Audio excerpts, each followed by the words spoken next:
வணக்கம் சொந்தங்களே, எல்லாரும் எப்படி இருக்கீங்க? நல்லா இருப்பீங்க நம்புகிறேன். இந்த நாள் இனிய நாளாக அமைய என்னுடைய வாழ்த்துக்கள். நம்ம சேனல் ஃபஸ்ட் டைம் பார்க்குறவங்க அப்படியே ஒரு லைக் பண்ணி சப்ஸ்கிரைப் பண்ணிக்கோங்க.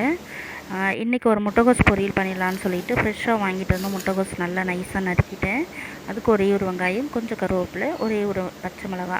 ஓகேங்களா? வெங்காயம் எப்படி சேர்த்துன்னு பார்த்துடலாம். எனக்கு தெரியாதா முட்டைகோஸ் பொரியல் அப்படின்னு கேட்காதீங்க. என்னுடைய ஸ்டைலில் நான் எப்படி பண்ணுவேன்றதை உங்களுக்கு தெரிவிக்கிறேன். ஓகேங்களா?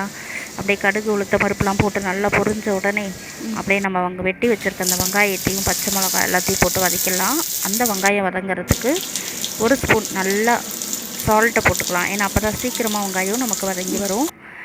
வீடியோ பிடிச்சிருந்தால் லைக் பண்ணி சப்போர்ட் பண்ணுங்கள், சப்ஸ்கிரைப் பண்ணுங்கள், தொடர்ந்து சப்போர்ட் பண்ணுங்கள். உங்கள் அன்பும் ஆதரவும் எனக்கு வேண்டும். அப்படியே ஒரு அரை ஸ்பூன் மஞ்சத்தூள் போட்டு நம்ம நறுக்கி வச்சுருக்க அந்த முட்டைக்கோஸ் அப்படியே போட்டுடலாம்.